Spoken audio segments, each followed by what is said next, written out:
Welcome in, everybody. I'm Jen Frederick. This is Philadelphia Live, and we do have some good news for you. It's an up and down day. We're going to take you around and show you exactly what's happening. In the box next to me, that's a live picture of Tel Aviv.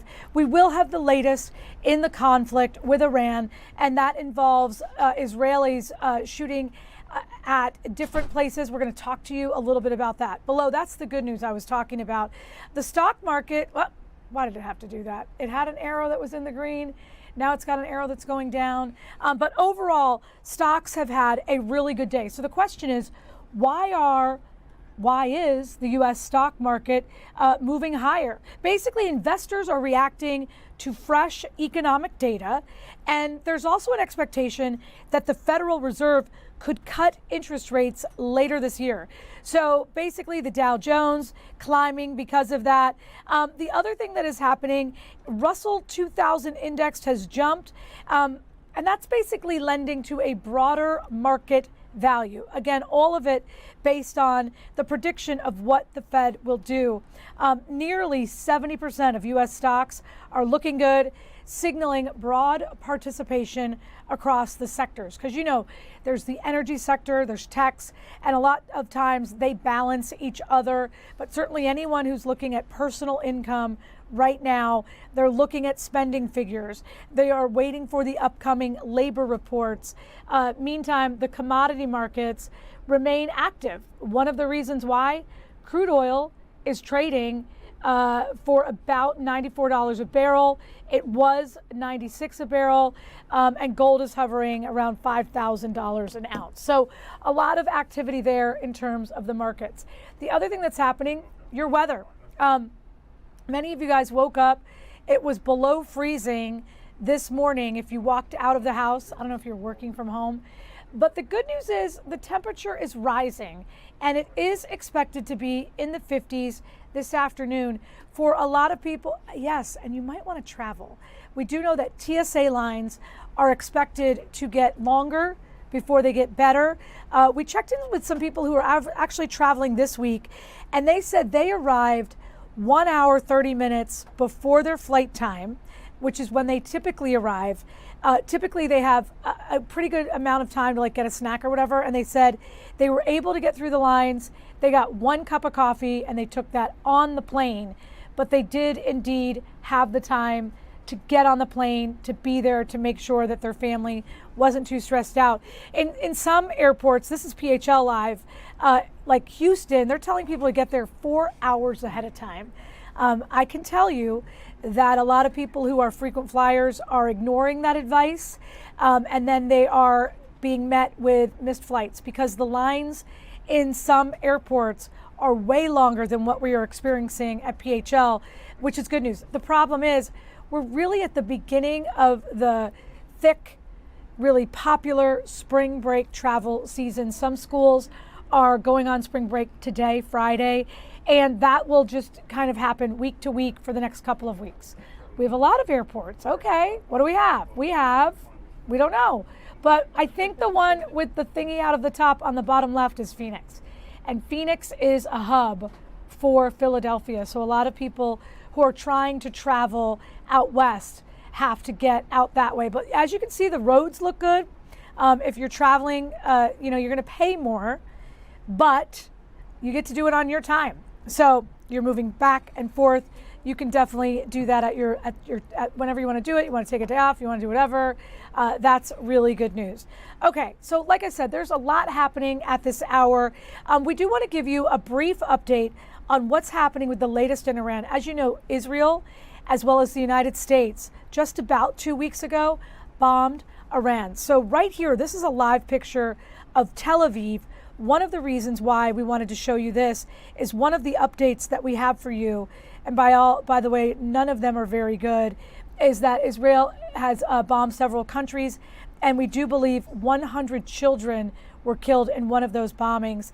The other thing that we know that there was an explosion in Tehran that was sent by Israel. So again, Israel issued a warning in the Farsi language on an X account. That's something we know as Twitter, and basically said, you know, there's a rally there in which they were chanting death to Israel, death to America. But what they did, what the Israelis did, again, in Farsi, which is the language that they speak in Iran, they said, you should clear the area. There will be a blast. So they tried to warn the people at this event. However, it's not likely that the Iranians had seen it, because the authorities there have almost completely shut down the internet since the start of the war, in part because they want their messaging to be the only messaging that their people see. So there was footage from that scene. It did show people chanting, God is greatest, and then again, death to America, death to Israel, as smoke began to rise in that area. And again, the Israeli military posted a second message in Farsi, noting that the head of Iran's judiciary was at the rally, criticizing Iran for blocking many from seeing the warning. So it's a lot going on there. And then, like I said, more than 100 children have been killed in Israeli strikes in Lebanon. That is coming from the Lebanese Health Ministry. At the same time, we do know that there have been 6 crew members aboard a U.S. KC-135 refueling aircraft that went down in western Iraq. All of them are now confirmed dead.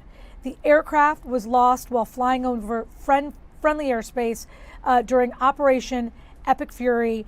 Right now, what happened is under investigation.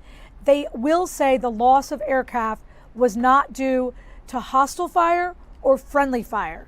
So it's a real mystery why this went down. The identities of those service members, we're not going to know that for about 24 hours, because they need to wait until all of the next of kin have been notified. All 6 members of that staff were supporting operations against Iran. And again, that plane crashed in western Iraq. But what they're saying is it was over friendly airspace. I can tell you, I'm not sure what that means, because they're saying they're over western Iraq, not Iran. So friendly airspace, meaning that's who we're fighting with. All right, so here's what we're going to do. We are going to take a quick break. We do have a lot going on. We're going to go to Michigan. You know, a lot of our show yesterday was watching what happened at a temple outside of Detroit. We have a reporter there. We're going to talk about sports, weather, and even have an Oscar preview. If you want it, we've got it in just about 2 minutes.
Welcome in, everybody. We have a lot going on, including the fact Tyler Robinson the man who is accused of assassinating Charlie Kirk. He is in court at this hour. We're going to get there in just a few minutes. The other thing that's happening, you remember at this time yesterday, we watched as just the most frightening thing unfolded in Michigan, outside of Detroit at a temple. You remember watching all of this law enforcement there trying to figure out what was going on, as we heard that it was an active shooter there. Oliviana Calmes is there one day after all of it happened.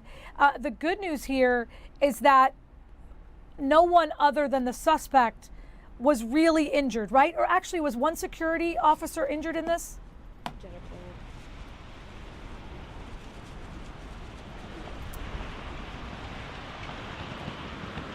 Hey, Oliviana, I don't know if you can hear me. It's Jen Frederick in Philadelphia. Can you hear me? Okay, here's what we're gonna do. We are gonna go Tyler Robinson, the man who is suspected of assassinating Charlie Kirk at that political rally. He's in court right now. We're gonna listen in. Does any party wish the benefit of the record as it relates to the discovery? Mr. Novak. Richard Novak for Mr. Robinson. We can either address this now or obviously later this morning as the court wishes, but there's a connection between the discovery that we have not yet received, that the Utah County Attorney's Office has not yet received, and going back one layer further, the State Bureau of Investigation has not received, which is directly related to our ability to meaningfully prepare for the preliminary hearing. Okay. And that is what I will generally describe as the federal forensic files. We're talking both about case files, as the ATF calls it, and data files from both agencies, which relate directly to forensic analyses, which led to forensic opinions, which it appears the state intends to move into evidence at the prelim. So again, just to give you an idea of what you're looking at, Tyler Robinson, 22 years old, he is appearing in a Provo, Utah courtroom today, and the court is weighing media access and the public's right to know, right to information against the defendant's right to a fair trial, because there was a motion at one point to have the whole prosecution team thrown out because the defense in this case said that they were prejudiced in some way. So we're able to show you some parts of this, but because of what it is, we are going to be very careful to make sure that everyone's rights are taken care of. Remember, Tyler Robinson is the person who is accused of assassinating Charlie Kirk at a political rally. At the same time, we do have Oliviana Calmes, and she is in Detroit, Michigan. Can you hear me now? Yes, I've got you, Jennifer. Okay. And basically, we were watching this unfold right here on Philadelphia Live at the time. It was a very, very scary situation. It ended by and large relatively safely, correct? Right. I remember just the moments not knowing what was going on, and that's what we were all worried about, you know, with all of those children that were inside there. Thankfully, everyone inside was safe. Of course, we know that suspect is dead, but there were more than 100 children inside this Temple Israel behind me. So this wasn't just a worship gathering. This was also, you know, this place hosts a lot of events. They have early learning center, and that's why all these children were inside, as well as staff as well. Thankfully, other than mild cases of smoke inhalation, is what the governor told us today, they are expected to be okay. And then we believe that this person drove a car into the temple, and that car had like explosives or IEDs or something. And when that car crash happened, it got some of the responding officers sick. Right. We know that law enforcement says that suspect had a rifle. He also had some sort of explosive device, and that truck he was driving burst into flames inside the building, and an on-site security guard shot and killed him inside the building. We know a security guard was injured as well, but again, thankfully nobody was injured. But we do know a little bit about that suspect now. We know that his name is Ayman Muhammad Ghazali. He's 41, born in Lebanon. He came to the U.S. in 2011, and he lived in Dearborn, Michigan. And the mayor has spoken since all of this has happened. He said that suspect recently lost family members in the Israeli airstrike in Lebanon, trying to really figure out a motive in this situation. The FBI is now in charge of this case. And of course, the biggest question a lot of us have is, what was the motive? What was the details leading up to and in preparation of this attack? If he lives in Dearborn, he probably knew that there could have been young children. 105 kiddos were in there as part of their early education program, right? Right. And really, the governor also mentioned today, she spoke in a press conference about an hour or two ago, that this was one of the largest communities, Jewish communities in Michigan. So this is a huge building. You may not be able to see just how big it is here, but they host so many things. Even that day, just yesterday, they had a lot on the schedule. So not only just childhood events, but events for senior citizens, AA meetings, they host a lot of things there. And so, likely if you're a local, you know about this community, about this building. All right, Oliviana, thank you so much. I know the weather there is not ideal. We appreciate you standing out in the thick of it and kind of getting us the story. I hope you have a good day. All right, so we are going to go back to Provo, Utah. So right there, that's a judge, I believe, and he's weighing whether or not Tyler Robinson's rights have been violated, or basically how they are going to proceed with this guy's trial. Again, he is the person accused of killing Charlie Kirk. I know this court is kind of drowning in First Amendment briefing, so I don't want to delve too much into that aspect. Certainly, I'm open to answering any questions the court has, but I kind of want to start with just the very base level. We are asking the court to classify this motion and the attachments as private under Rule of Judicial Administration 4-202.04.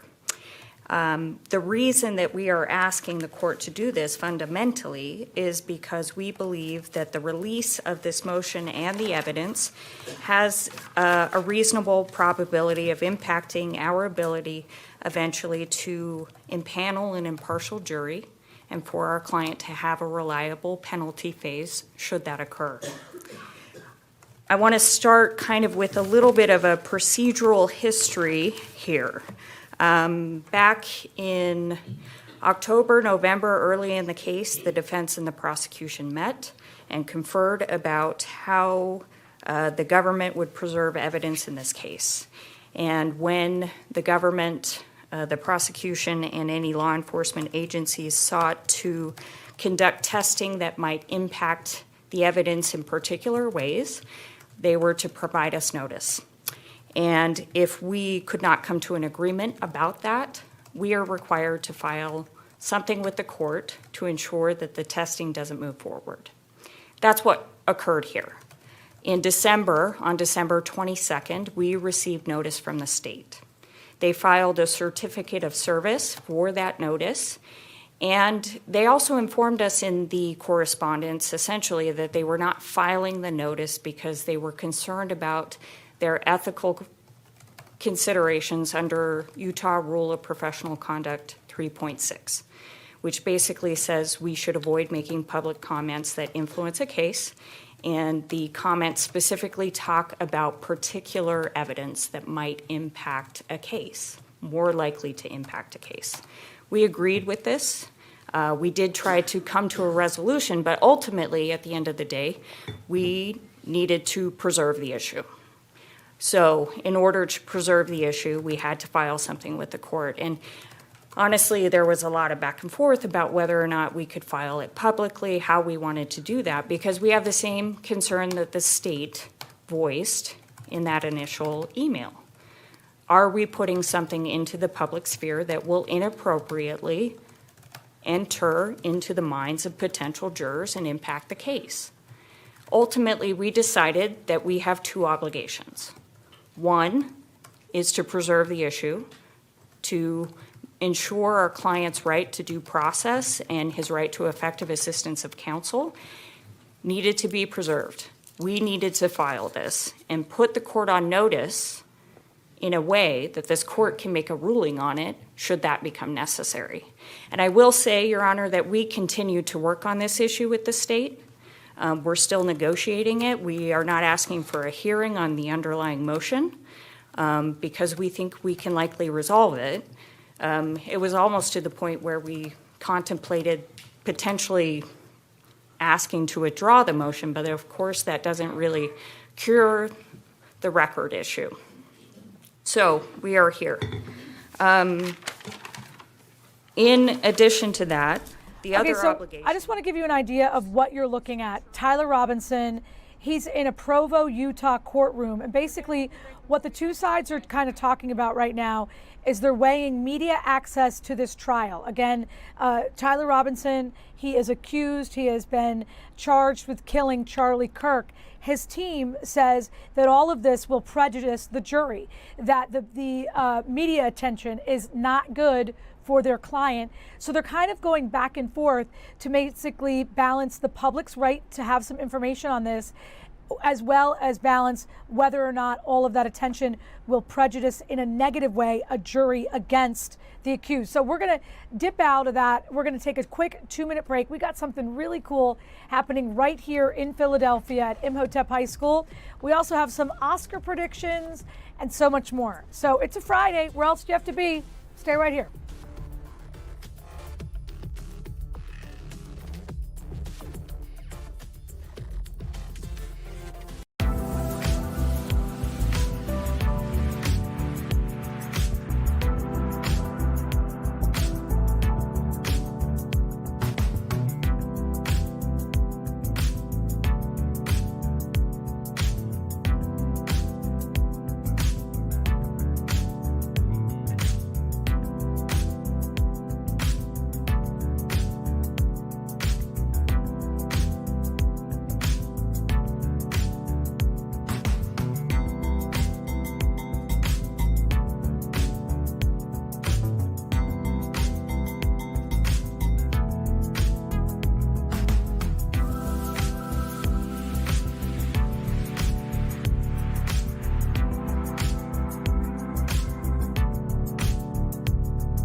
Hey guys, I'm Jen Frederick. This is Philadelphia Live. And you know what? Sometimes we reach out to you guys to do something that you're doing in your community. So that's what we're doing right now. Imhotep Institute Charter School is having their STEM week. There they are. Hi, everyone. Okay, and so the big finale of STEM week is Benji, the humanoid robot. It's basically seen in the NFL. It interacts with high school students. It high fives, it waves, it does all kinds of stuff. And we just wanted to see it. Miss Shirley, are you there? Can you hear me? Okay, who's talking to me? Who wants to tell me about the robot? Hi, Miss Shirley. Why is it important? I'm here. So this is our 5th annual STEM Week, and we have connected STEM Week to stranger things and explore the unknown. So our scholars had an opportunity to experience physics with Brandon Hank himself and also the humanoid, which is cutting edge technology. We have some other things. So I'm going to go to their station and we can show you around. I don't know if we should use the microphone because we're getting feedback here with our Zoom. Maybe you just talk into whatever device you're talking into and tell me, there's Miss Deborah. Like, why is it important for these students to see this? And can we see the robot? Where's the robot? Yes. Can you bring turn the camera around? Turn it like put the thing around. That's cool. All right, so what does he do? What's he do? So what does he do? And recently we started developing new reinforcement learning policies, so we can do pretty much anything. You send us one video and he will definitely. So he matches the intelligence people, and recently we developed a capacity in robot student campus that he will just send us a video and he will exactly do the same thing. He can even karate. All right, we need you to not use that microphone because we can't hear you when you do that. Yeah, I apologize. All right, and then Benji goes all over the country, right? Like he came in from Texas, I think. Yes, so Benji goes all to the country. We have shows in California, here, and all over the US. And this is true, it's a small version. The kids love it. Benji and Sui just rock the robot studio all the time, and they entertain people. They do a lot of other stuff as well. And we are constantly training both of the robots to do a lot of cool stuff. So do check us out. I love it. We love STEM Week at Imhotep. Miss Shirley and Miss Deborah, anything else going on there that we need to see other than the robot? Hi, guys. Yeah, so we have a lot of cool things. We have an actual scientist, Brand Hank, and we have a polymer station as well. Well, we have live science here. And then we also have the drone cadet, which is emerging sport of drone science. We have our drone soccer here, which is an emerging international sport. So we have soccer coming to Philly this summer, but how about drone soccer? I like that. You know, we have a whole soccer show on Thursdays at 2:00. Have you given it a try, Miss Shirley? Have you played drone soccer? Yeah, it's pretty cool. As you can see, they have to use a lot of critical thinking and eye coordination. And it's an emerging sport, especially in Korea, Japan, and also here in the United States. So our students are getting cutting edge technologies this today. Also, they're learning how to fly a plane. So we have Rosie the robot.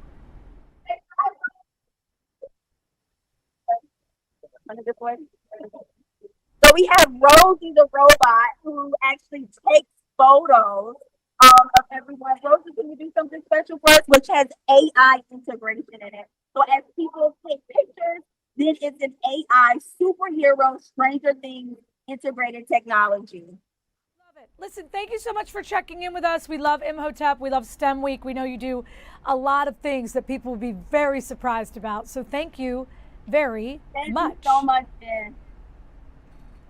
All right, we're going to take one more quick break. We're going to come back. We do think Chopper is on its way to breaking news. We do know that we have Tyler Robinson in court. There's a lot happening. We need you right there.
Welcome back, guys.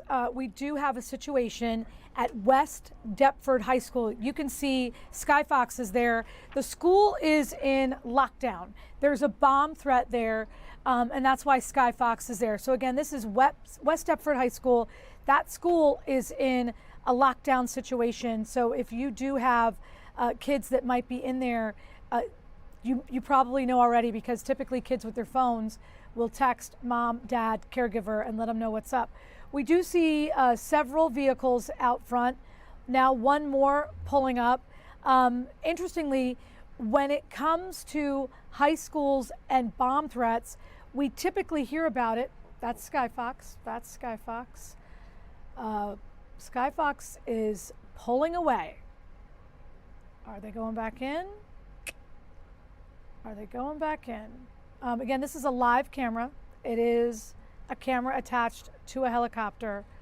I'm curious. I guess they want to show. There we go. That's the whole school right there. What I was about to say to you is that typically we find out about a bomb threat after it's been resolved. So typically they say, you know, earlier there was a bomb threat, it was unfounded.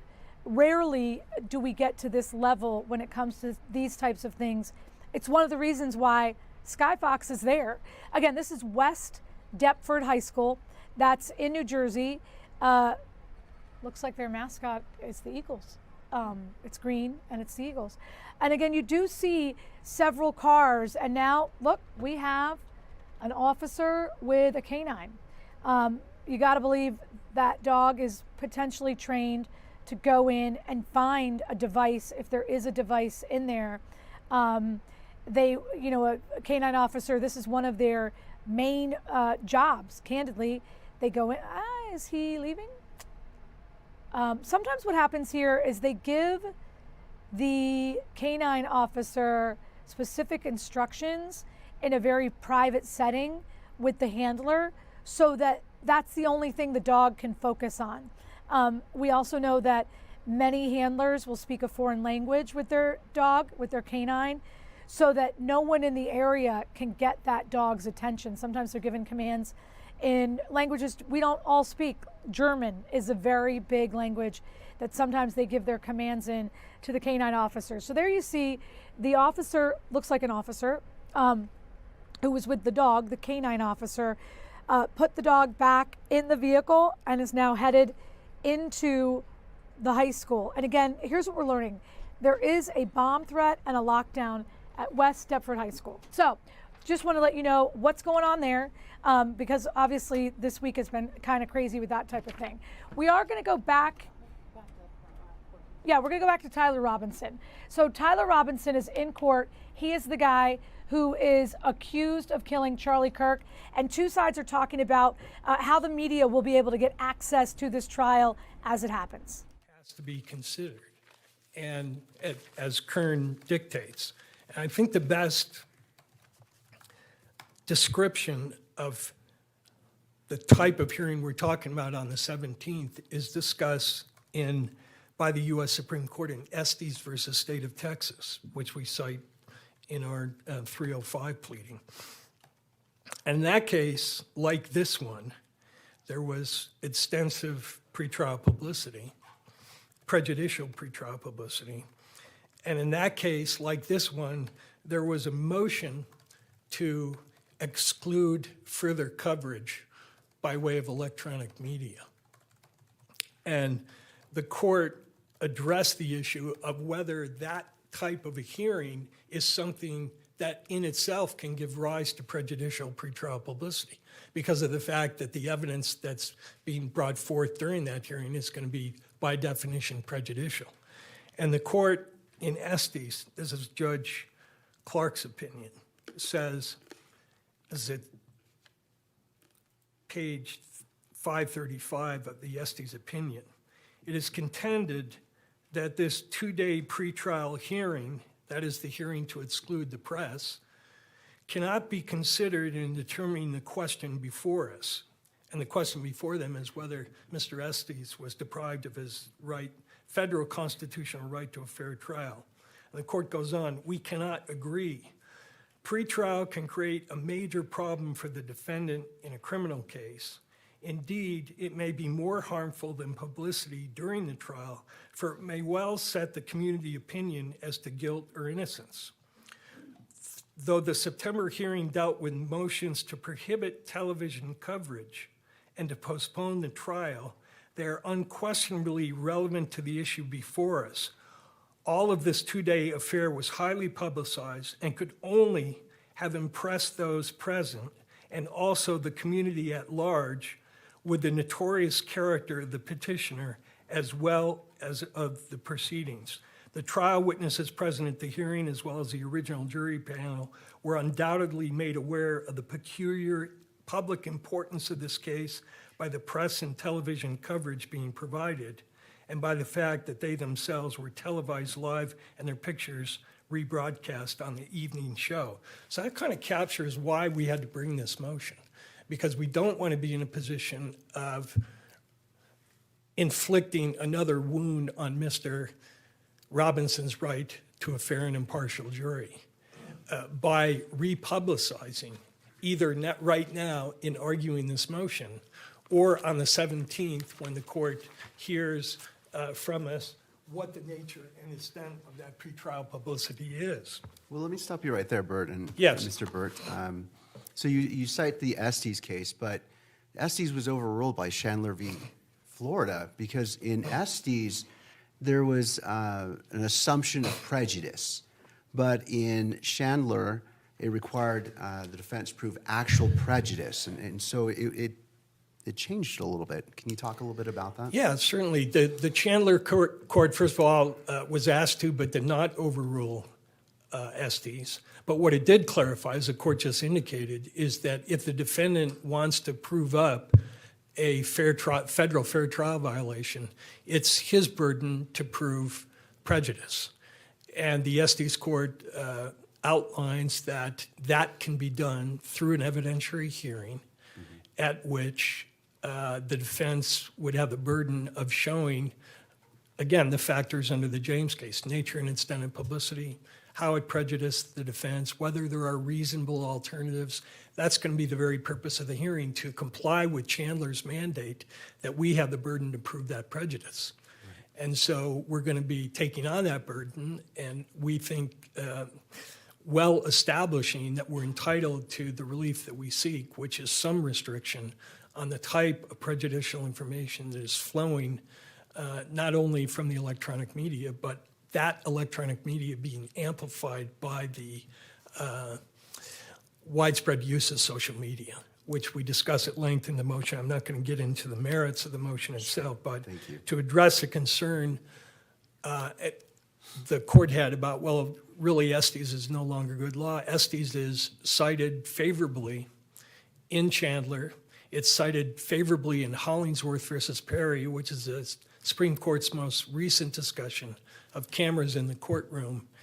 And the court is correct that Chandler put a gloss on it, that we have to show there is no presumption of prejudice, but there is a presumption of prejudice in regard to certain types of prejudicial pretrial publicity. And the clearest holding to that in that regard is the Schilling case. Schilling says there is no presumption of prejudice unless certain categories that the courts have recognized as prejudicial are proven, and then it's inherently prejudicial. And the example that Schilling cites is publicity about a confession. And it cites back to the Wilbert Rideau case, Rideau versus Louisiana, where the court reversed the conviction because the defendant's confession was broadcast prior to the trial. So we have that type of prejudicial pretrial publicity in this case, and it's outlined in the motion. And so, yes, if you don't have those categories of prejudicial pretrial publicity, you have to prove prejudice.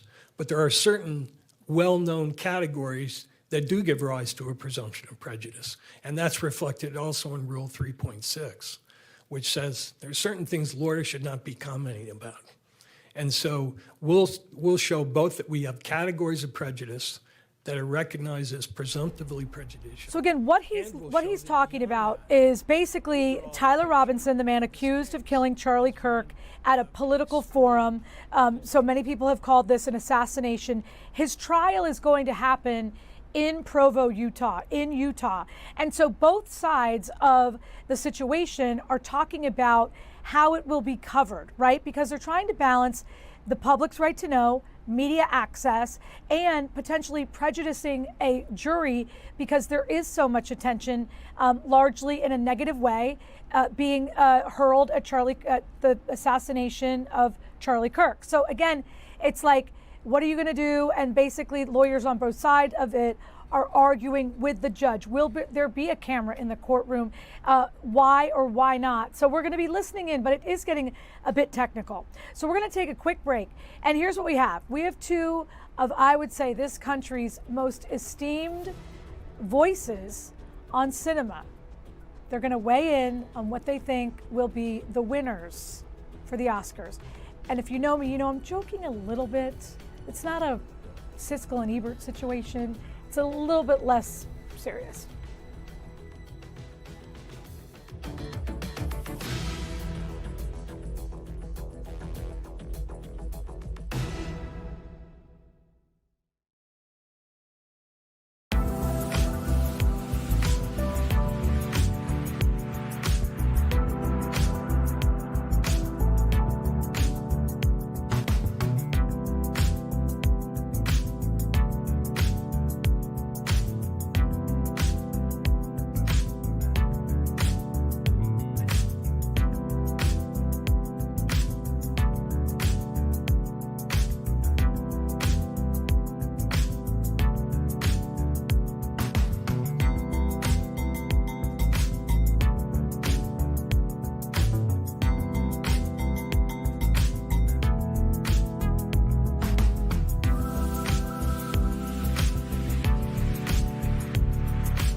Welcome back in, everybody. That is Los Angeles, California. That is a live image of Los Angeles. Why are we showing that? Because in just about 2 days, the Oscars will happen there. This is considered the Super Bowl of the awards season in terms of cinema, entertainment. It's all the movies. And so what we've done, we do sometimes have Andrew Freund that joins us from Los Angeles. He's busy interviewing movie stars today. So we have the next best thing. We have Jake the PA. Everyone, Jake the PA. Thank you. And you feel that you were basically born for this? Oh, 100%. Especially this year, I have been so locked into these movies like never before. Okay, and so what we're gonna do is you're gonna give your predictions. Okay. We have Andrew's predictions, and then whatever happens on Monday, we're gonna shame one of you because you're similar but not similar, right? Okay, yeah. Okay, so let's begin with Andrew's predictions. Do we have a full screen for both of them? Okay, Andrew does think that these are his predictions. Best Picture, Sinners. Best Actor, Michael B. Jordan. Best Actress, Jessie Buckley. Amy Madigan gets the Supporting Actress, and he does believe Delroy Lindo will take Supporting Actor. Okay. How do you feel about these decisions? Okay. So my predictions, I went with my gut feeling who I think is gonna win, not necessarily who I want to win. Okay, so you think who is going to win Best Actor? I think it's gonna be Timothy. Okay, Timothy Chalamet. I do think Michael B. Jordan deserves, because he played the two roles, Right, you know, yes. in Sinners. It was a technical character. Yes, but I just feel like there's so much talk around Timmy's performance. But like, even when Timmy said bad things about the opera and the ballet? yes, because I feel like by the time that came out, everything was already locked in. Okay. You know? Okay, so let's go back to the list. And then you believe Best Actress will be Rose Byrne. Yes, I do think it's going to be Rose Byrne. That movie, her performance was incredible. Okay. Like, because I feel like Rose Byrne obviously is pretty well known. I was watching that movie. I wasn't looking at Rose Byrne. I was looking at her character. Okay, there you go. She did such a good job. And then, and you've seen all the movies? Yes, I have. Okay, anyone else in the room seen any of the movies? Okay, he's seen one, I've seen, keep going. All right, so Teyana Taylor, I think she's won so many awards. Yes. And you think her reign will continue as the queen? Yes, because I feel like so many people are talking about her when they're talking about One Battle After Another. It's Teyana Taylor. Okay, and then finally Sean Penn? Yes, Sean Penn, I feel like he was at the heart of One Battle After Another. He was such like an unlikable character, but the way he played it, he was so funny and he made it likable. You know, I was watching it and I was like, oh, this is such a bad guy, but like I couldn't help but like him. Yeah, that's great acting. Okay, so let's go. Right? We have some video. I actually was at the premiere of Sinners, and at the premiere of Sinners, Ryan Coogler, Michael B. Jordan, Yes. Haley Stent, they're all there. And it was a while ago, and even then, this is me interviewing 3 of the actors, Delroy's in the middle. People were predicting then that this was going to be as big a movie as Yes. it was. And you alluded to it when we were talking about the best actor. If you haven't seen it, basically, Michael B. Jordan plays twins. Yes. And one's a good guy, one's a bad guy. Right. But there's a lot of like, in years past, we've seen it. There's Michael B. Jordan with the director, Ryan Coogler. You can tell that it's the same person. Yes. But in this, like, he's able to hand himself a cigarette. No, yes, it was crazy. Like, I was watching this movie and I was forgetting that it was him playing both characters. Right. It almost felt like 2 different actors. Yeah. It was crazy. So do you think, what movie do you think is going to get the most awards? I do think Sinners is gonna sweep. I think I think Ryan Coogler is gonna win Best Director. Okay. And I think it's gonna win a lot of like the technical things. I think it's gonna win like music, editing, costumes. I just feel like I could win, you know, Michael B. Jordan could win. You've already given your things. Don't go Okay, on. okay, I won't go back. And then what about best movie? Best movie, my gut is telling me One Battle After Another, just because I feel like it's so relevant with everything that's going on. All right, and then you're going to come in on Monday, and if you are wrong, we're going to... Yes. Now, how do you think was this your first performance on live television? I've done a little bit of things on the primetime Philadelphia Live, but it was just like it was quick hits. Did he just say primetime? Goodbye. You're out of here. Prime Thank you, Jen. Just because they're stealing our idea 7 to 10, you're done. Goodbye. You're done. Whatever. I don't know. Listen, quick break. We're going to come back, reset.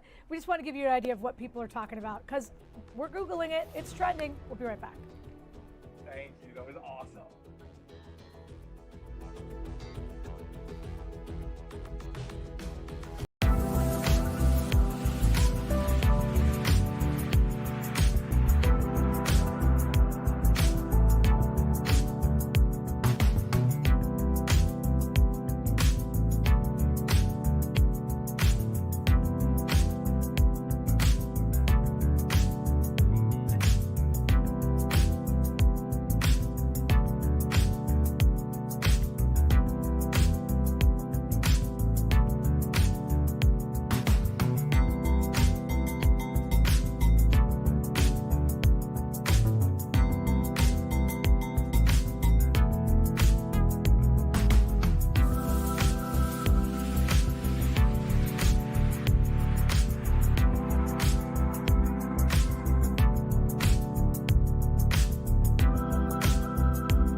Welcome back in, everybody. I'm Jen Frederick. We're going to go to court in Utah. Why? The gentleman who is accused of killing Charlie Kirk, he and his defense team are in there, and they're trying to talk with the court and the prosecution to figure out how much media access we're going to see in this trial. 22-year-old Tyler Robinson, he's accused of killing Charlie Kirk, and so both sides are saying, is the media coverage going to be allowed? Will cameras be allowed in the courtroom? Or does that prejudice the jury? We're going to listen in. Or motions to expand the jury pool. And I wanted, that issue is addressed in detail in our underlying motion, the lengthy motion. But just to highlight a couple of the points that we raised there, one of them is the Utah Supreme Court, in a case that Ms. Nestor is currently involved in, the Richens case, and this is cited in our motion, said that the court does not have the authority to expand the jury pool. So that remedy is not one the court can adopt. And in terms of the other remedies that are being suggested, neither the state nor the media cites what I think is a controlling case on this issue, which is Gentile versus State Bar of Nevada, which is 501 U.S. 1030, discussed in our motion. But there, Chief Justice Rehnquist, writing for the court, who is no fan of the criminal defendants, said, quote, even if a fair trial can ultimately be ensured through voir dire, change of venue, or some other device, these measures entail serious cost to the system. Extensive voir dire may not be able to filter out all of the effects of pretrial publicity. And with increasingly widespread media coverage of criminal trials, a change of venue may not suffice to undo the effects of statements such as those made by petitioner. So I don't know how many capital cases that media lawyers have been involved in, but for the last 40 plus years, I've done nothing but those trials. And I've been involved with using jury questionnaires, extensive individual sequestered voir dire. And the fact of the matter is that voir dire is not an effective means in these cases.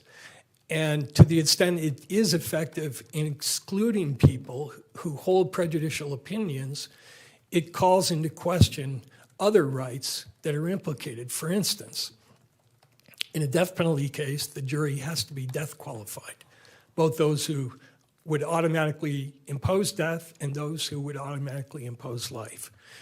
And there's a lot of research, this is an issue which will be explored down the line, but there's a lot of research which shows that that process skews the panel. So again, what you're listening to are two sides of an argument. Basically, how much access should the media get when it comes to the Tyler Robinson trial? He is the guy accused of killing Charlie Kirk. Typically in Utah, there are cameras in the courtroom.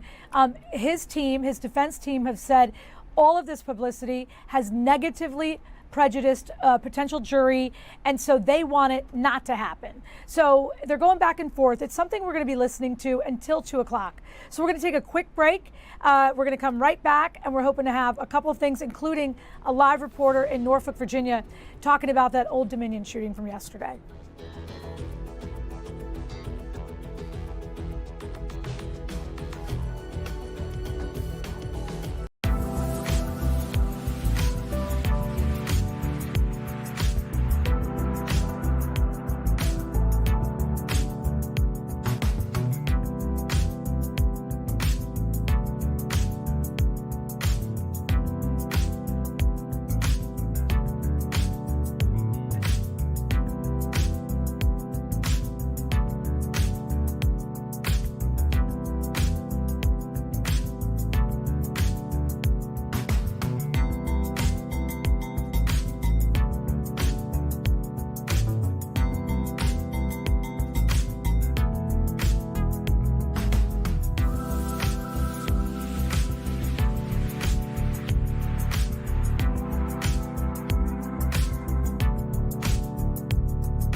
in, everybody. I'm Jen Frederick. This is Philadelphia Live. As you probably know, March is Women's History Month. And so a lot of female-owned businesses and organizations go out of their way to have networking and different opportunities for people during this month. One of them is Shadow Her. That's the name of the organization. Marcia is the founder. Good afternoon to you. Hi, Jen. How are you? I'm great. Okay, so you guys have a conference right now all about Shadow Her. For people who don't know what that is, what is it? Absolutely. It's a nonprofit organization that I created about 3 years ago to help women entrepreneurs and their operations become stronger, better, and more efficient so they can achieve that $1 million revenue goal. Okay, and so basically younger women or other entrepreneurs shadow people who have been successful, right? Yes, every cohort gets a mentor, and basically you have to be in business at least 2 years, less than 10, and actually have some kind of revenue stream to be a part of it. But I have to tell you, it has really exploded in growth, and we have a lot of great people, and so many people want to volunteer and help us. But the greatest thing is helping women entrepreneurs become better, stronger, and more efficient. And then the other thing that's happening, there's an I'm Next campaign through the Elysium Marketing Group. They want high school girls to use art and words to say why they're next, right? And then they will get mentorship from this whole crew. We're so excited about that. It was a great idea. Actually, Elise is actually one of my people on my board. And she came with this great idea behind it, but it's really getting the visibility out there about having, women and girls understand that they can do this. And they don't have to wait. I started 39 years old, my company. I could have started sooner, but if I didn't have the tribe I have today, and that's what Shadow Her does, provide a massive tribe for individuals that really care about their businesses. Okay, so we want to take a peek into the conference. I know that you said you think it might be loud, and that's okay. It can be a little messy. What we'd like to do is show people what everyone's doing today. So if you can flip us around and walk us in, we'd love to see it. Let's go. Okay. Here we go. Oh, moving around. Hey, everybody. Okay, here we go. All right, this is basically a great place called the High Point in Melbourne. And look at this team. Look at these people. Look at this. This is so great. So we have over 120 women here, some men too. And basically we just went to our second speaker having lunch by 12th Street Catering. And it's just been an amazing day. All right. How long will it last? I'll move back out so I can hear you. All right, you did perfect. I'm really proud of you. We wanted to see some live action. You gave it to us. Congratulations. Thanks you so much for mentoring others. We'll see you soon. Thanks for sharing us. Thanks, Jen. Take care. Bye, guys. We're going to take a quick break. We're going to come right back. We do have Mike Emanuel in Norfolk, Virginia. He's going to talk about the Old Dominion shooting. We also have Tyler Robinson in court. We got a lot going on. Stick around.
Welcome back in, everybody. I'm Jen Frederick. This is Philadelphia Live. When we went on the air yesterday, right around noon, there was chaos, candidly, that was happening near Norfolk, Virginia, on the campus of Old Dominion University. We now know that there was a shooting, I believe a stabbing rather, and there was a lot of chaos. So what we're going to do is we're going to Mike Emanuel, who is on the campus. And candidly, Mike, what was happening at Old Dominion was unfolding. At the same time, there was an active shooter in Michigan. So I think we were kind of going back and forth and back and forth.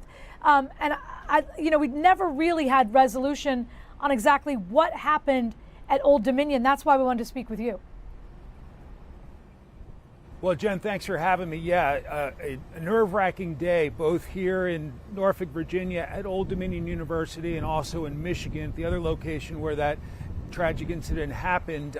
Here at Old Dominion, you had a guy who was in prison up until 2 years ago, Mohammed Jallow, 36 years old.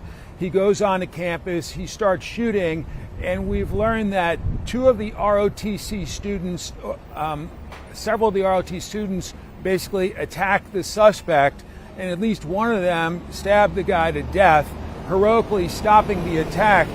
Jallow was a member of the Virginia Army National Guard. The FBI says he shouted Allah Akbar as he launched the attack. In 2016, Jallow was arrested and pled guilty for attempting to provide material support to ISIL, now known as ISIS. Jallow was sentenced to prison in October of 2017 and was released from prison in 2024. In 2016, Jallow was arrested and pled guilty for attempting to provide material. In 2017, Jallow was convicted of providing material support to ISIS. Among the questions today, why Jallow was out of prison. The Justice Department wanted him to serve 20 years. The judge handling the case sentenced him to 11 years.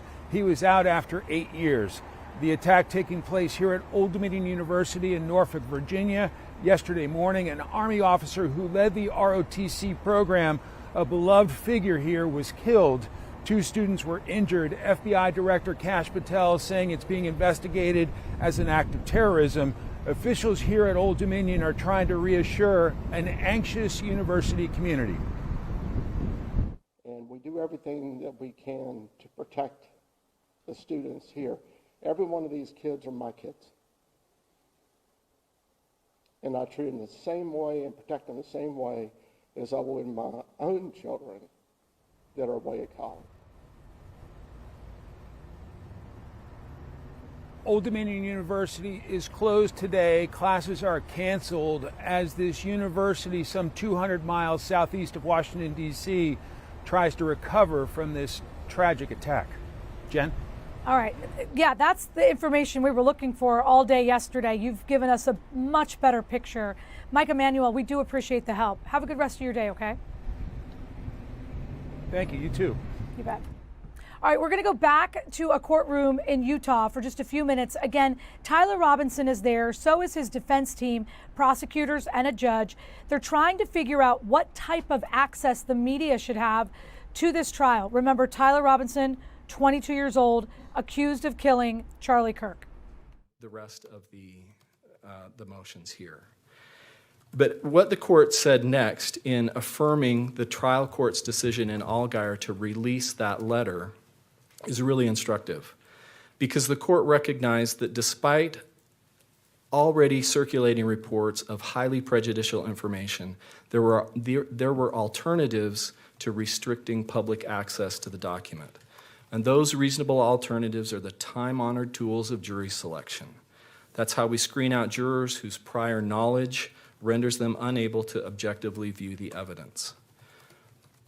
And I think it's interesting in Allgaier that the court said those tools would be effective to protect the defendant's right to a fair trial, regardless of whether how that balancing came out, whether the court said, yes, this is so prejudicial, it shouldn't be released, or the risk of prejudice is not high enough to justify restricting access.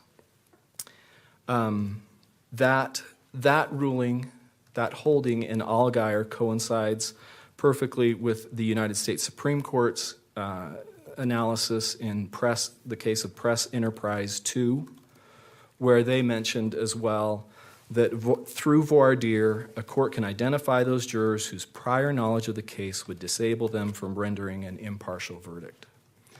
And as far as this notion of the court can't expand the jury pool, that's certainly not the case. The court can summon as many Utah County jurors as it deems necessary to be able to seat a fair and impartial jury.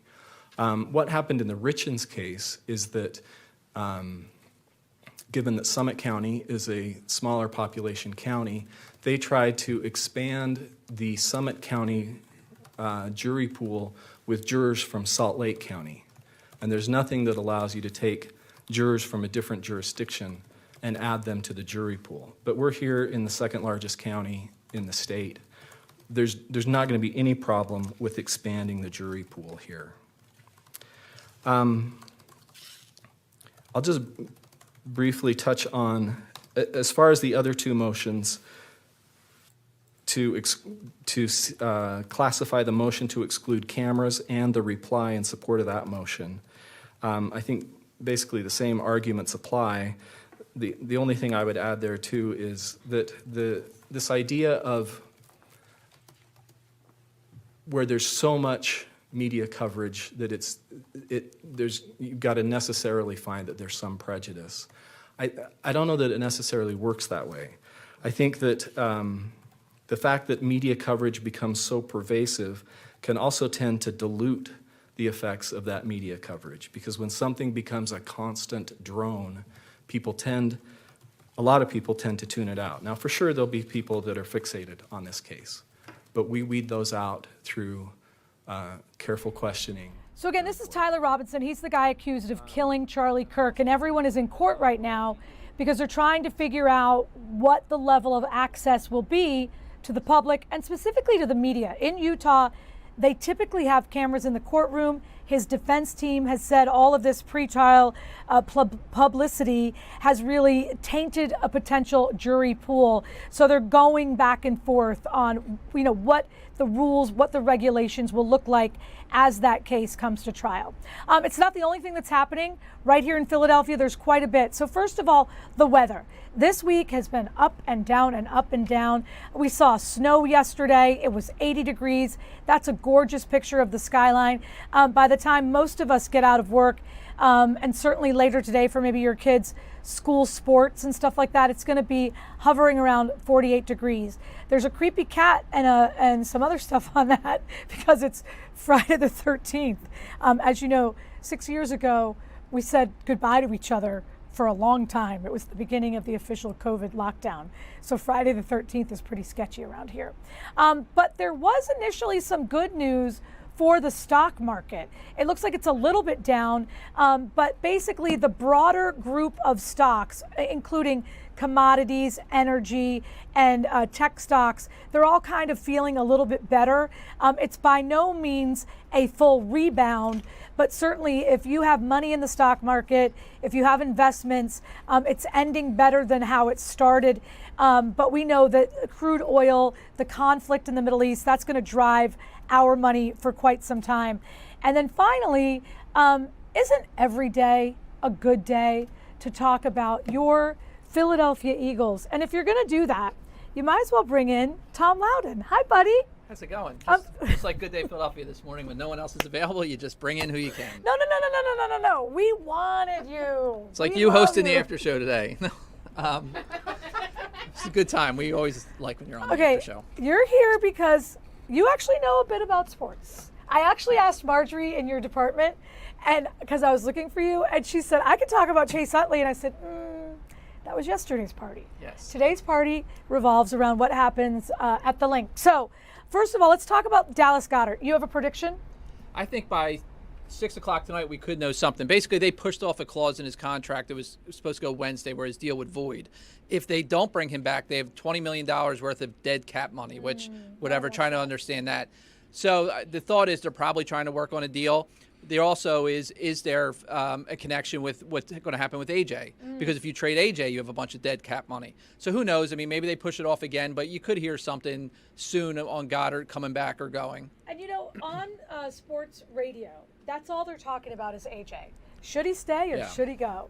And Brian Wilson outside that room, he says there's no way he's going. He thinks he's staying through June. After June, he's going to be playing. See, I don't know. I think AJ does not want to be here. I like AJ as a player, but I think at this point you may have to cut ties. Now, you got to get something for him. Like, I know Diana Rossini mentioned today, and she's very good at what she does, that the Rams are still monitoring.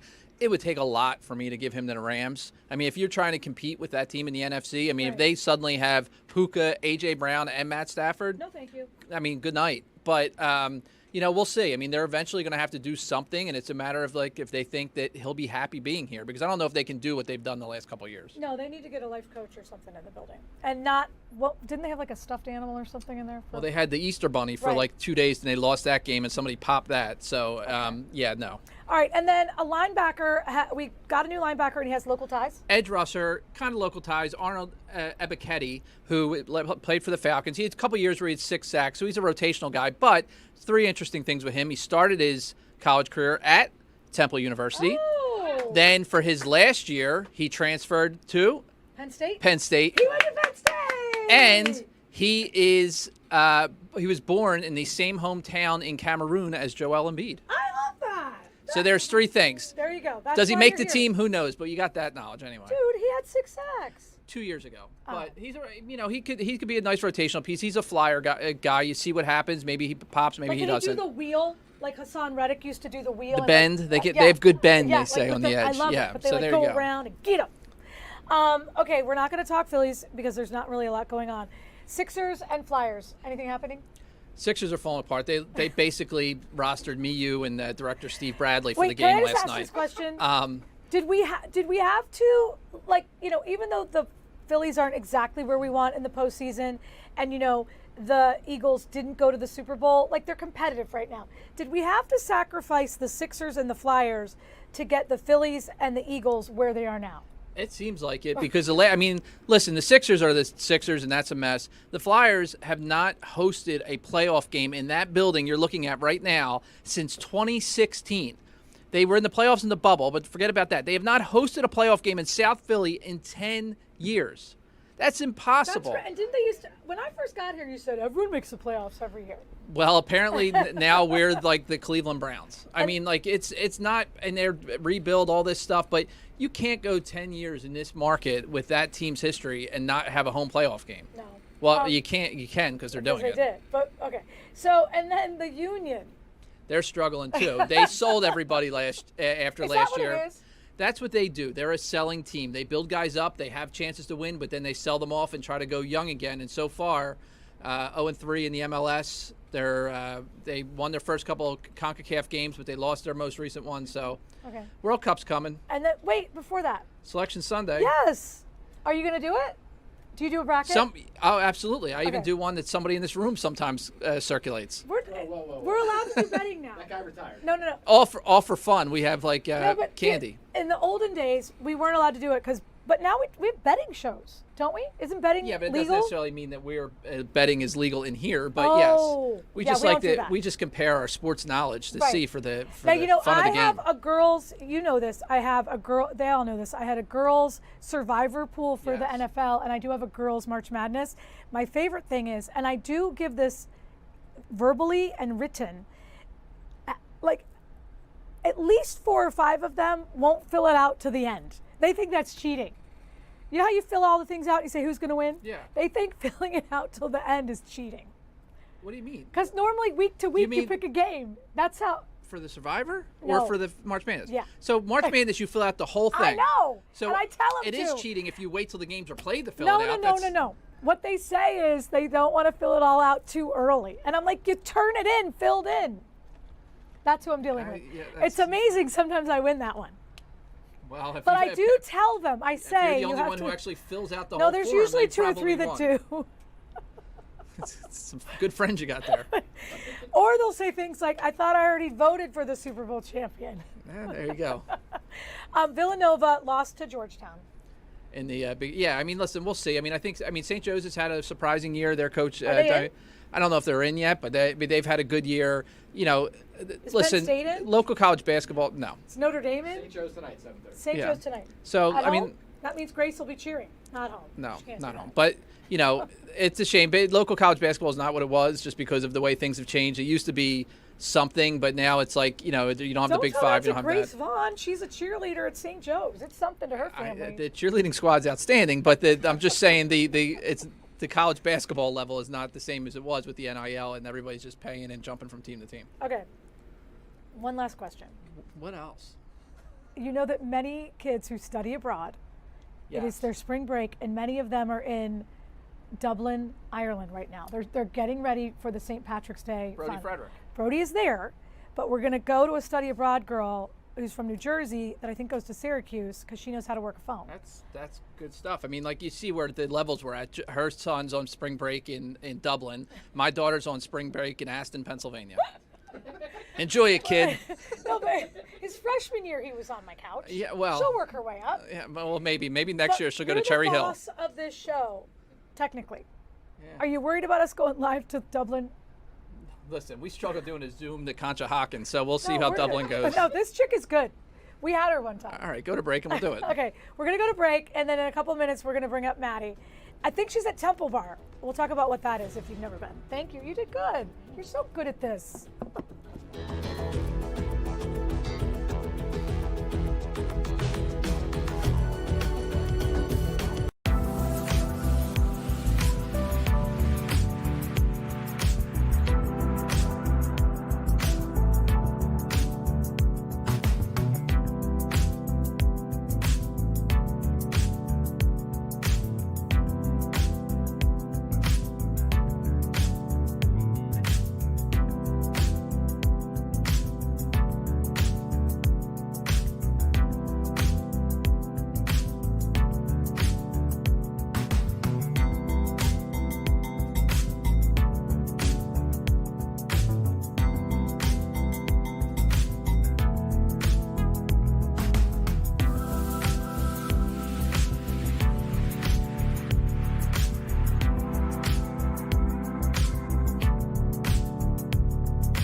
All right, welcome back, everybody. I'm Jen Frederick. This is Philadelphia Live. And we have Chris O'Connell. He's on a very serious story that we have to describe as macabre. I mean, it's just creepy, weird, awful, terrible for the families involved.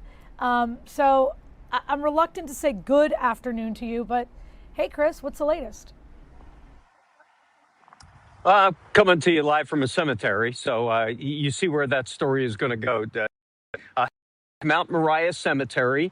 You probably know it by now because of the headlines back in January when 34-year-old Jonathan Gerlach from Lancaster County was arrested for burglarization of dozens of tombs and crypts and mausoleums here at Mount Mariah Cemetery. He was charged with more than 500 crimes.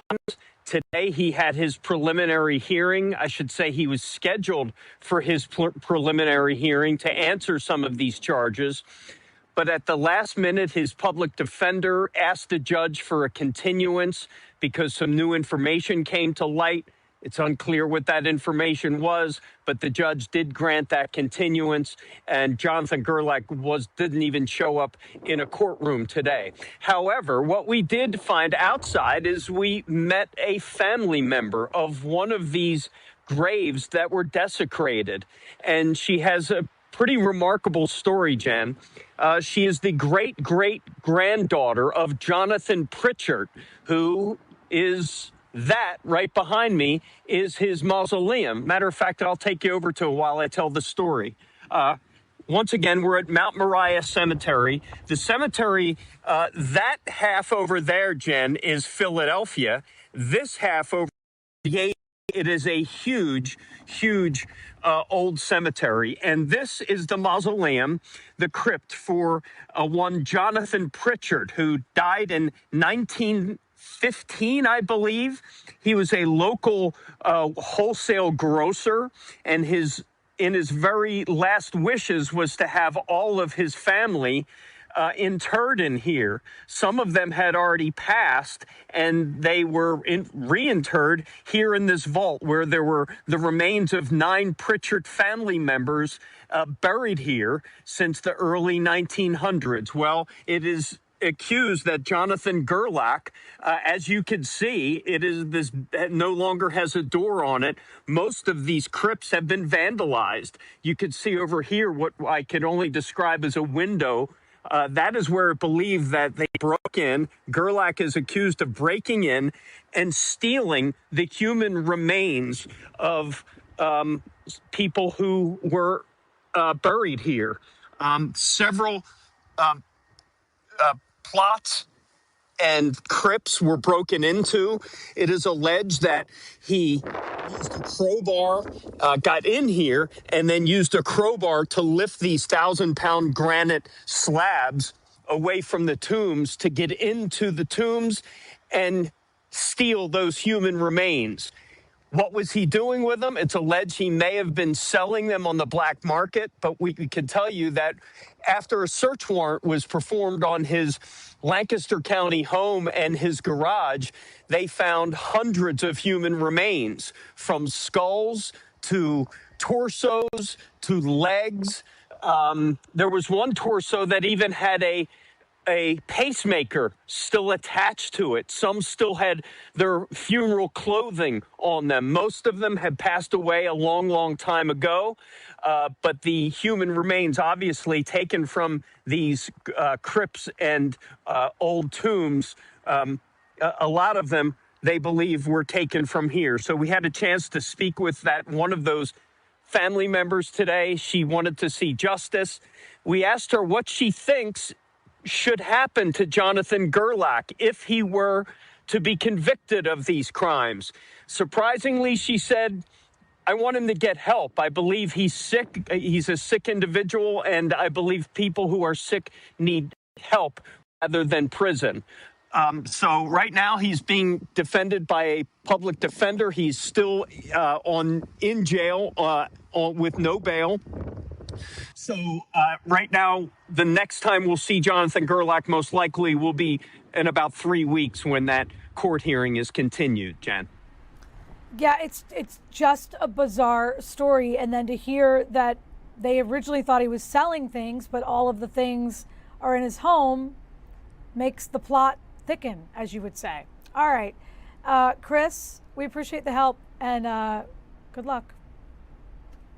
We're going to take a quick 2-minute break. You know, a lot of kids right now are studying abroad, and this weekend, a lot of them are in Dublin. We're going to try and go live to Dublin so you can see some of your college kids. If you have a college kid studying abroad, they probably took an airplane. So that's the link right there. But if you want to see a kid in the street of Dublin, come on back.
All right, so this weekend, there are a ton of St. Patrick's Day parades. The big one on Sunday in Philadelphia will go right down that path that you see right there. And you can watch it with Drew, you can watch it with Kathy Orr, and you can watch it with Bob Kelly. He's got to be a part of it.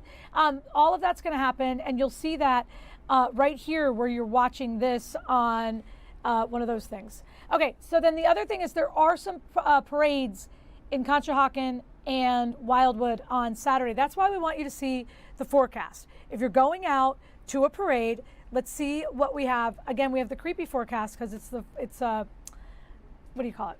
Friday the 13th. Thank you. We're trying to manage a couple things. All right, yeah, the creepy cat just left. All right, good. So it's going to be looking pretty good okay today. I don't think they gave us the weekend forecast, but bottom line, if you want to start painting your hair green or whatever, it looks like today's a really good time to do that. Do we think we have Maddie? We may have a student in Ireland. I think the problem is her signal keeps going on and off. Remember, there's a ton of kids that are studying abroad over there. All right, as we establish her signal, let's go back to the court case that's happening in Utah. Basically, the guy who is accused of killing Charlie Kirk is in court as his defense team and the prosecution try to figure out how we will be able to watch what happens in the court during the trial. Ballard's arguments, Your Honor.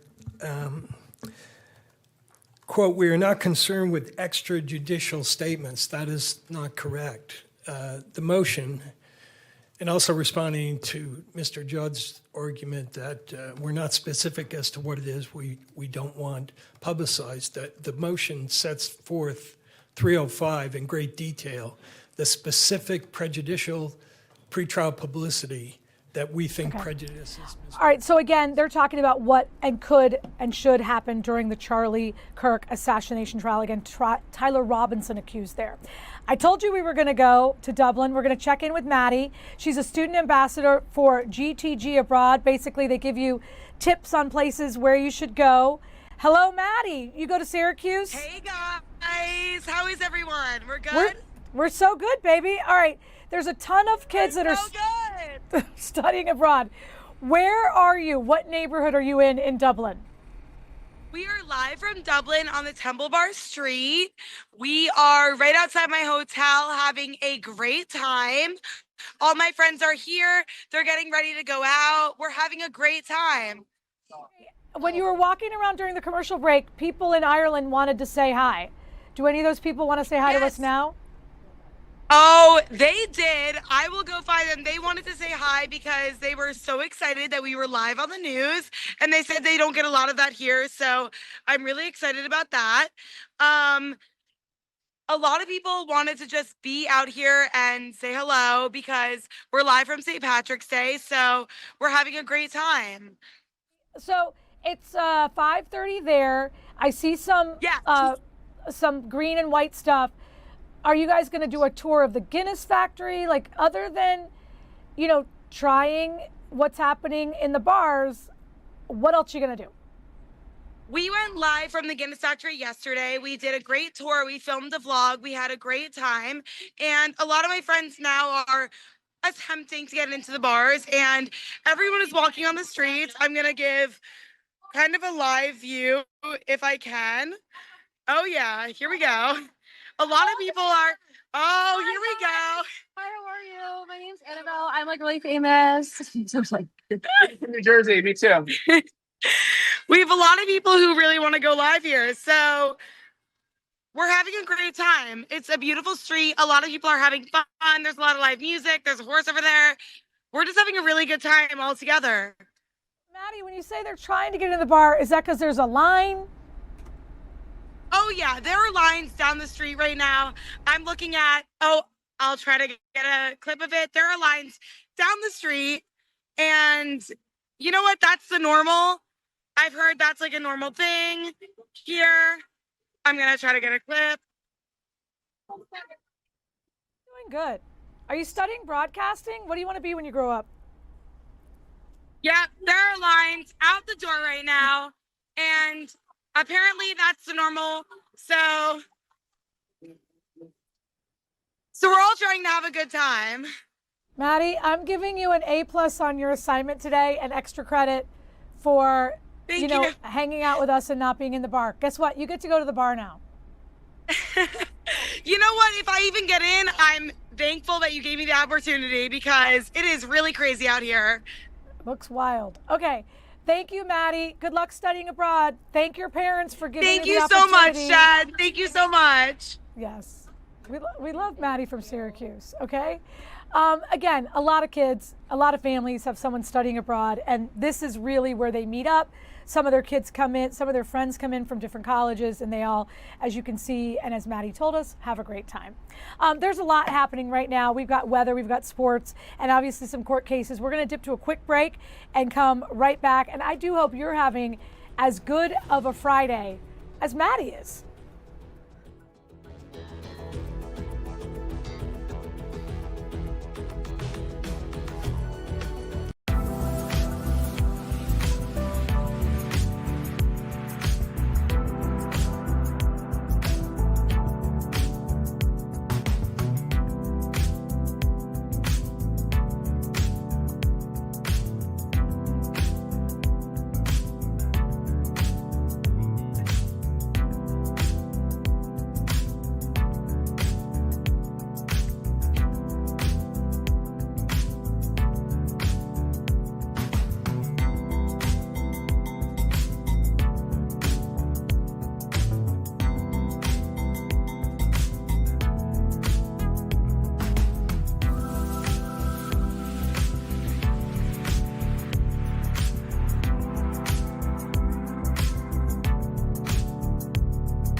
Welcome back, guys. Right here, that's a live camera inside a courtroom in Provo, Utah.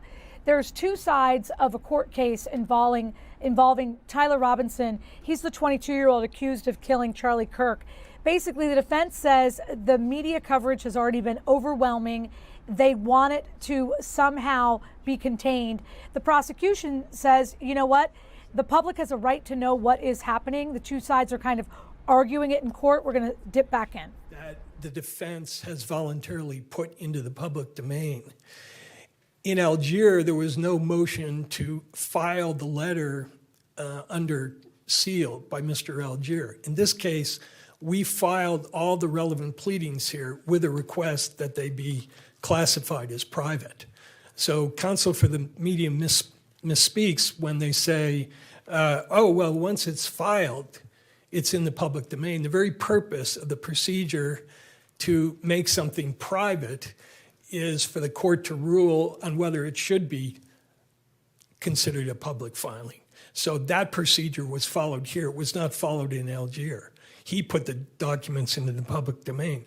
The second thing is, it, I think, strains credibility to say that the factual record in Algiers is in any way comparable to the extent and nature of pretrial publicity in this case. We're not dealing with a confession letter by a jailhouse informant, a single letter by a jailhouse informant. You can't compare the President of the United States, the Vice President, the Governor, to a jailhouse informant in terms of the weight that the public is likely to give to that information. So the court in Algiers was not saying, we don't care what the pretrial publicity is.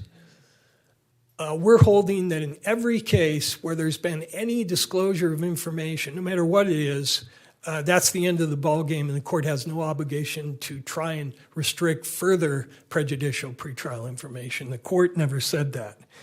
And when Mr. Ballard says he can't imagine any more prejudicial information than a letter from a jailhouse informant, I would recommend to him the facts of this case, because this is a case that goes way beyond a single letter from a jailhouse informant.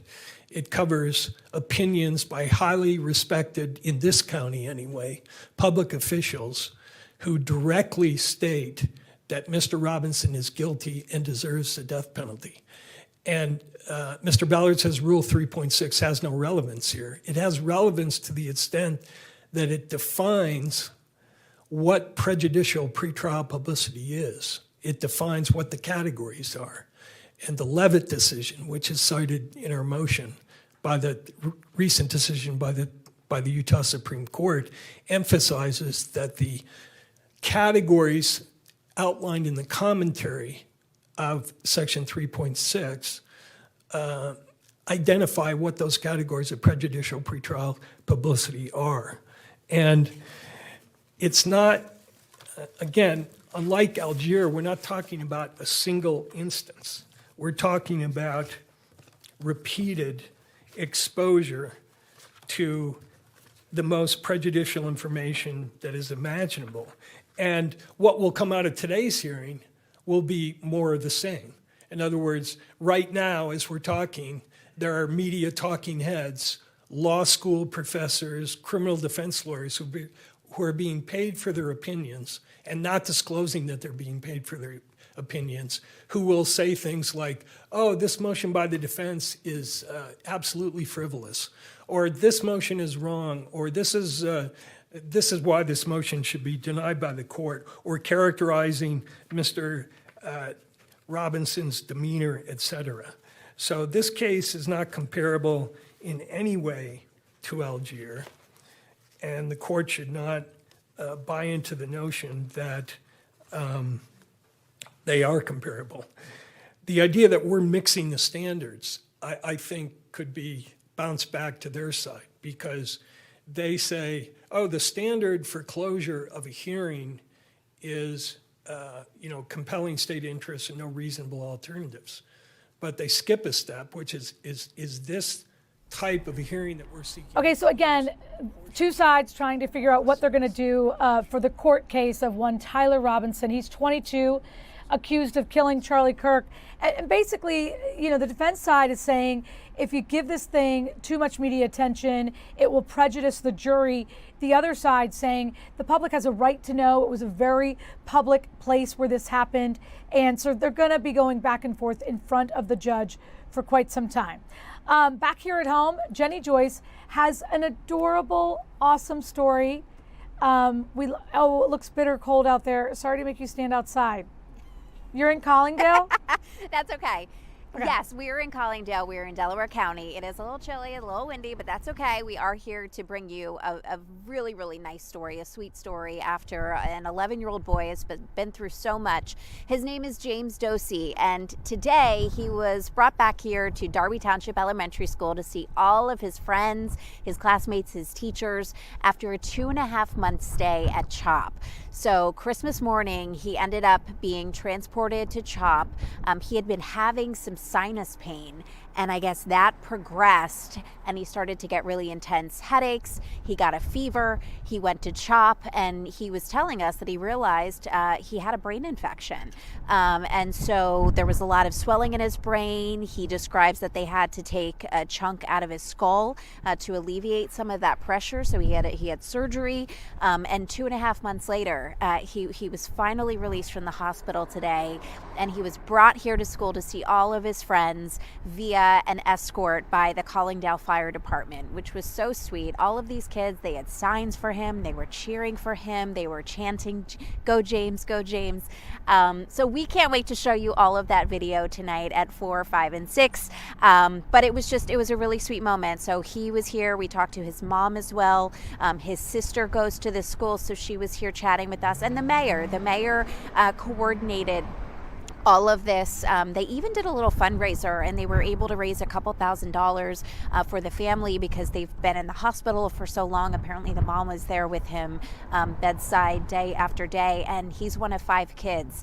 So not only did they give him the $2,000, but they also got a ShopRite gift card, a Wawa gift card. The community is really rallying, and his mom said today, I can't believe a community does this for you.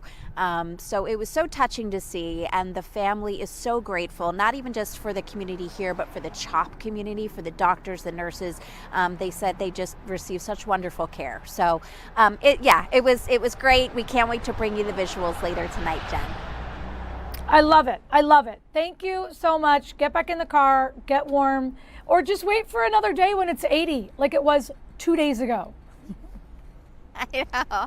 I only come to work when it's 80. I'm just kidding. You know what? That's something I should start saying. I only want to come to work when it's 80, not raining, no snow, and the ocean temperature is nice. Yes. I think you've earned that, Jen. Thank you. Thank you very much. All right.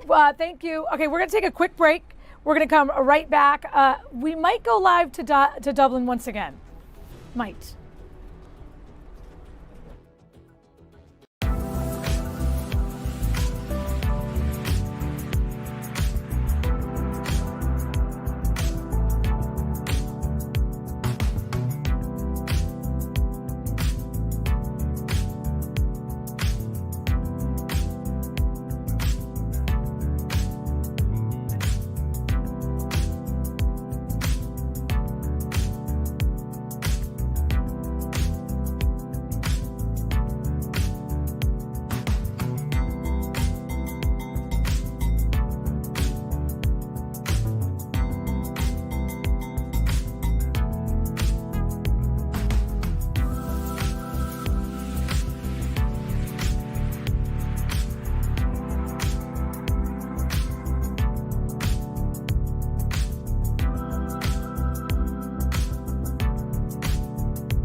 Welcome back in, everybody.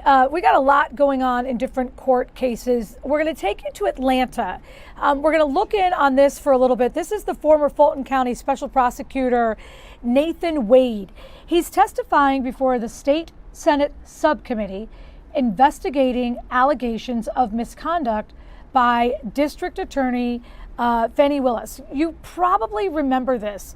This investigation stems from the prosecution of President Donald Trump and others in a high-profile racketeering case. Basically, he was supposed to testify last month. He didn't show up. He was scheduled to appear alongside his attorney at the Fulton County court office, but he just didn't show up. Basically, they want to know what his specific role at the DA's office was and his various contracts that the DA's team used. Remember, lawmakers have scrutinized him and the decisions that he made during the investigation. He testified for more than 3 hours about a year ago. He basically said he did not want to say what he was doing, but the actual DA testified saying people came into my community, committed a crime, and I indicted him. Rest assured, if someone else comes in my community and commits a crime, I'll indict them again. So again, this is the DA from Fulton County, and it was the case against the president. It eventually unraveled because it was revealed that this guy, Willis, had a romantic relation with, this is Wade. Willis, the district attorney, had a romantic relationship with Wade, who was her subordinate on the case. Now, Wade stepped down.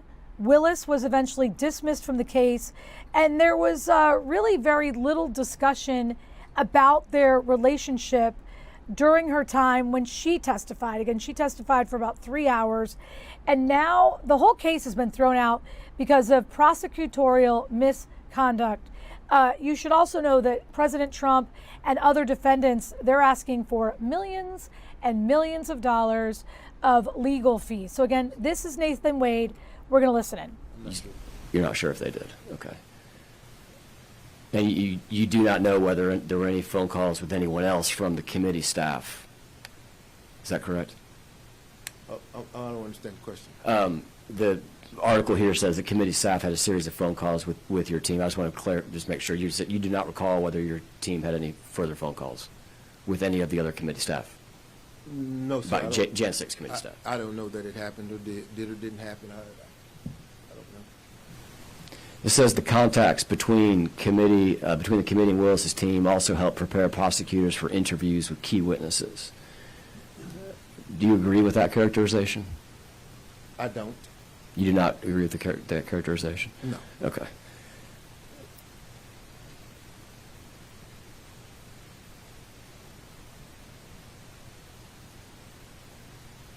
All right, go on to the next slide here.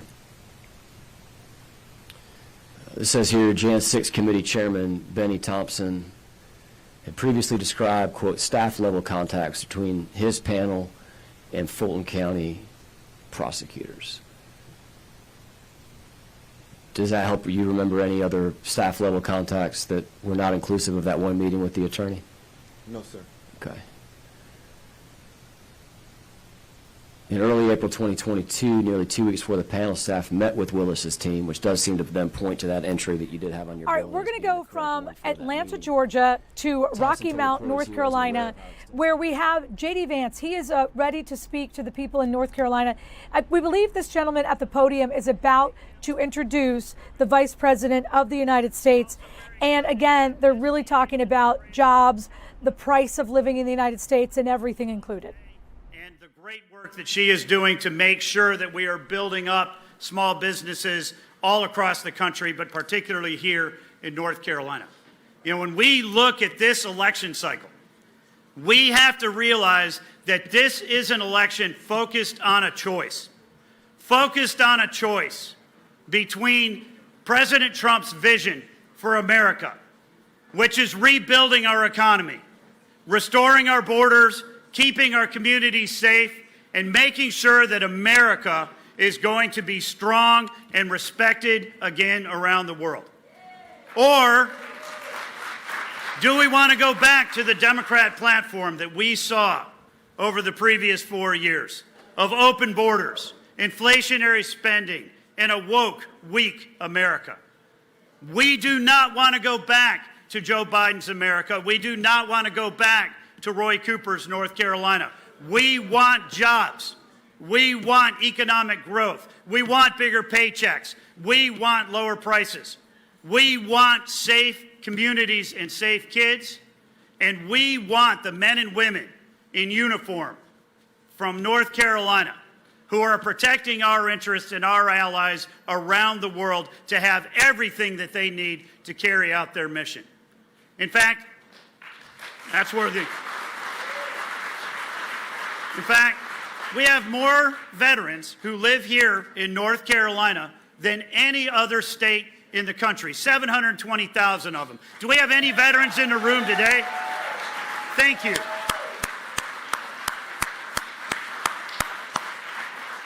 And one veteran I see down front, Lori Buckout, it is great to see you, ma'am.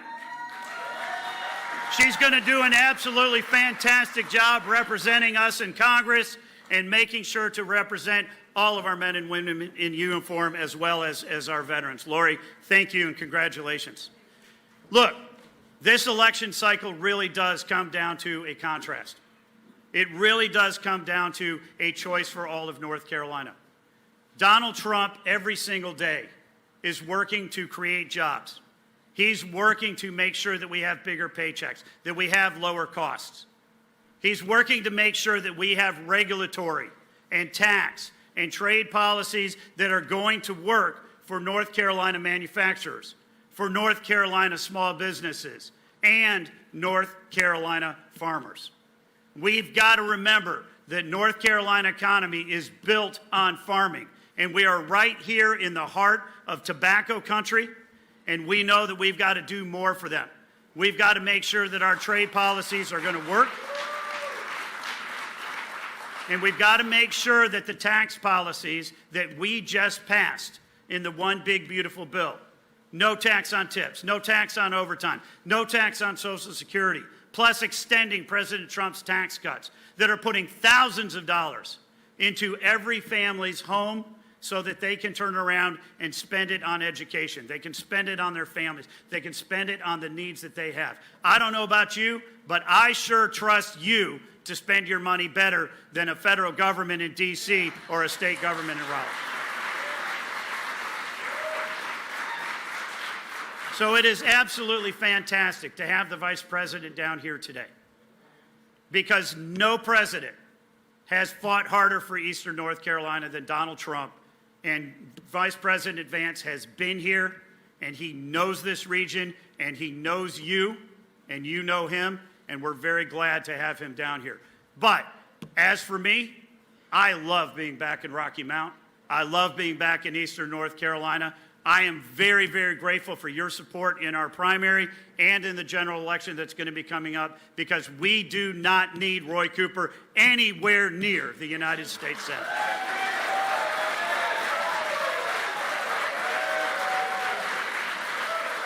We do not need a card-carrying member of the woke mob. We do not need to be represented by somebody who is the most soft-on-crime governor in the history of North Carolina, who has never seen a dollar that he didn't want to tax or spend, and who is not going to fight for your interests. He is going to fight every day for San Francisco and New York and Chicago. I'm going to fight for you. I'm going to fight for your values. I'm going to fight for your community. And by God, we are going to win this seat. We are going to keep North Carolina red. And we, along with all of the support from you, are going to send to the Senate a conservative for North Carolina and an ally for Donald J. Trump. Thank you all for being here today.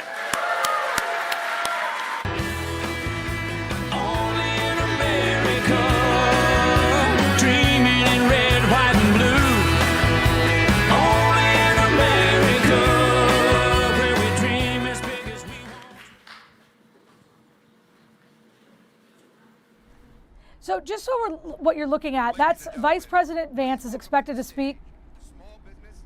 It's another person that is basically introducing Vice President J.D. Vance. They're in Rocky Mount, North Carolina. They're talking about jobs and the price of being an American right now. They're talking about your economy. So we're going to just listen in. Let's go. All right, I am thrilled to be back to join him and all of you out on the road again. This is my second trip here this week and the third in the last year. I was actually here in your great state earlier this week with 900 small business manufacturers that are working to hire and grow right here in this great state. And that is thanks to President Trump's fair trade, low tax, low regulation agenda that is driving job growth in this country and in this state. And it's great news, but I hear it in every single state I travel across in this wonderful nation of ours. I've been in 15 states this year already, and that's what I hear from state to state to state. Now, yesterday, I was in Pennsylvania, actually this morning too, and I heard from a restaurant owner who said things are already so much better. But under Joe Biden, his costs increased $4,000 every single week under Joe Biden. Now under President Trump, he's able to start to grow and invest and hire in his business again, thanks to President Trump's tax cuts. And the common thread is this. The last 4 years of reckless Bidenomics crushed you, hardworking families. But today, the comeback is real. It's unfolding on main streets across America in households and communities just like this great one. But for the last year, the administration and our Republican partners in Congress